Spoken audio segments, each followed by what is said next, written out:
Hi everyone. I've been working on this little sketchbook for the last week and doing all these gouache paintings, so I thought I would share that with you. This sketchbook is 100% cotton. It's a 8x5, has a nice linen cover, and it was only 12 bucks, so I've just been going ham in this thing because it's vacation time right now. I have been just like headfirst in this sketchbook for the last 7 days, 8, maybe 9 days. Yeah, so I will do my best to get these in full frame because some of them are double spreads, and I may or may not put music to this, so bear with me if you hear like background noise. Like my heater keeps clicking on and there's traffic outside and whatever, but yeah, so this is just an abstract of some color scheme that I was trying out. Actually, this is paint that I probably have never touched because of the colors. I hardly ever work in greens and yellows, so I thought maybe I would do a little Zen style abstract with my gouache and just kind of test it out. I have a little bit of that throughout here, and I'm trying to incorporate other elements in with my portrait drawings. So let's see, can we get this whole thing in here? These were some watercolor paintings that I did gouache over, and I was trying to, I think in this one, have that unblended, just single stroke, brush stroke work on this. A lot of these are just trials in skin tones because I have a tendency to cheat with the skin tones and use burnt umber and burnt sienna all the time. Throw in a little yellow ochre and some white and maybe even some ultramarine to make it darker, and yeah, that's my cheat for skin tones. And it gets kind of boring, so I thought maybe in this sketchbook I would try doing the triad of vermilion, ochre, and cobalt in some of these skin tones, which I haven't got to yet, but these were just seeing my range with the burnt sienna and the burnt umber mix. And yeah, I mean, it's kind of flat, kind of boring, but it gets the job done. It ends up being a little less luminous, I noticed too, compared to the other. I'm also practicing hair a lot and lately. This was a Prussian blue experiment because I never ever used Prussian blue, so I thought I would just use up a bunch of it that I had that I had squeezed out into the palette when I was trying this other set of gouache that for some reason did not include a cool blue, ultramarine, or phthalo or anything. It just had a Prussian blue as its dark blue, and I was like, well, you know, maybe I can make it work, but in the end I ended up needing you know, a traditional cool blue. But this was me using that up, and she just looks like this scary ghost lady from like vintage past. This is another hair and skin tone experiment. This was another abstract, trying out some colors I wanted to swatch together just to look at the range of pinks and oranges that I had. There's some yellow in there for contrast. Just an analogous color scheme. And she is another hair experiment, I think.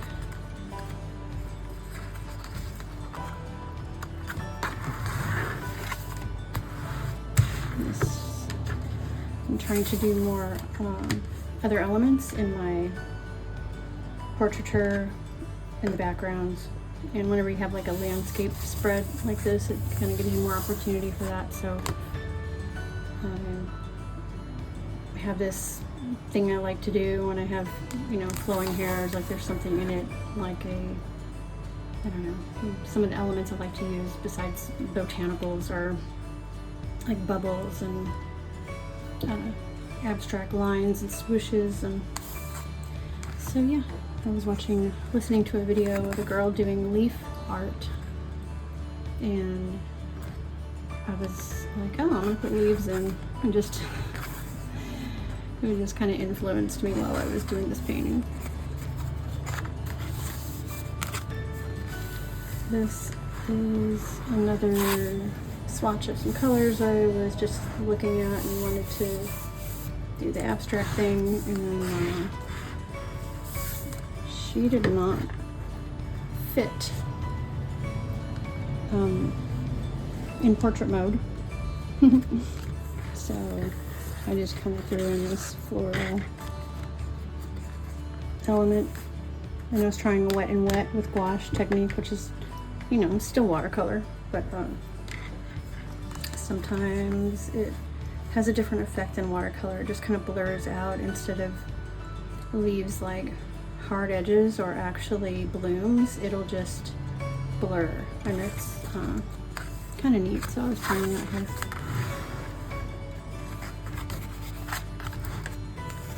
This is bubbles, and trying hair again, doing hair.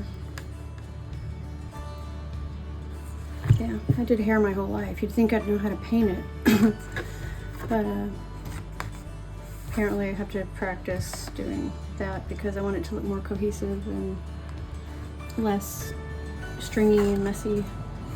I mean, messy is okay, but it still has to look, you know, nice and healthy and full.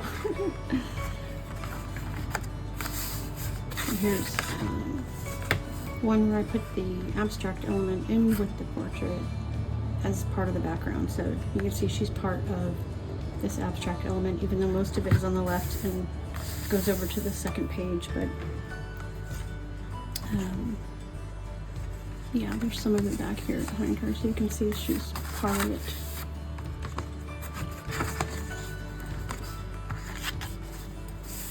Here's another floral.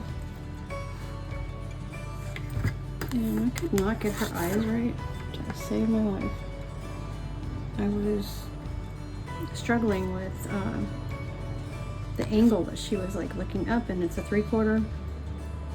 So other than using photo reference, because those are really hard for me, since photo references, you know, you have to look at them and then look down at your paper, which is usually not a problem for most people, but because I have to fixate on what I'm doing and set it up a certain way that every time I have to look away and look back, it's very disorienting.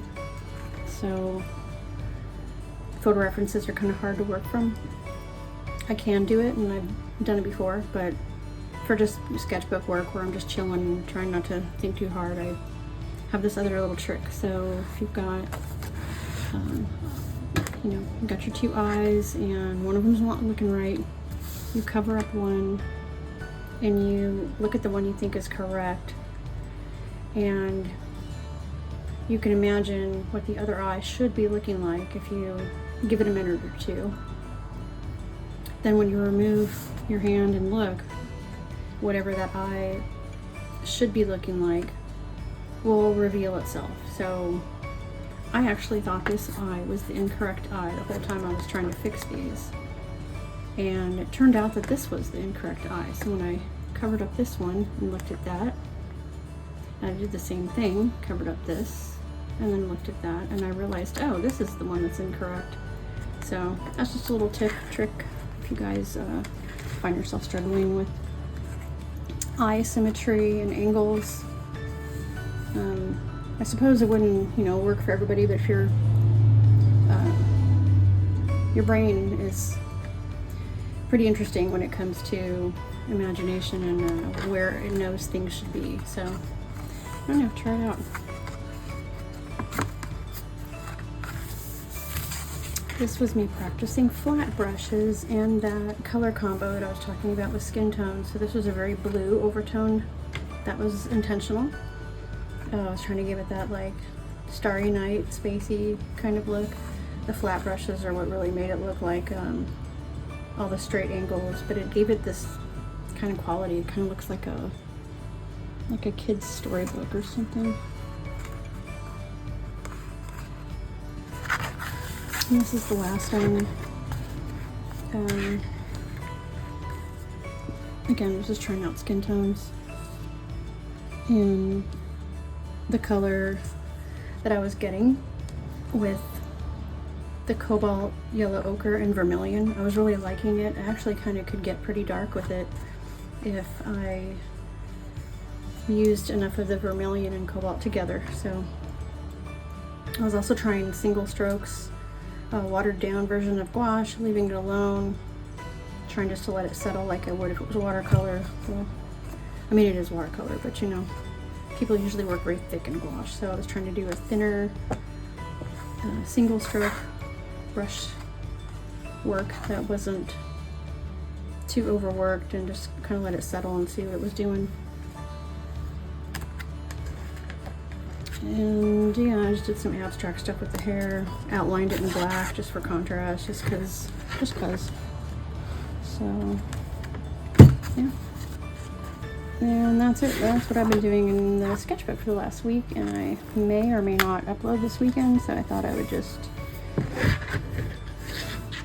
show you guys what I've been doing, and I hope you're having a good start to your new year. See you next time.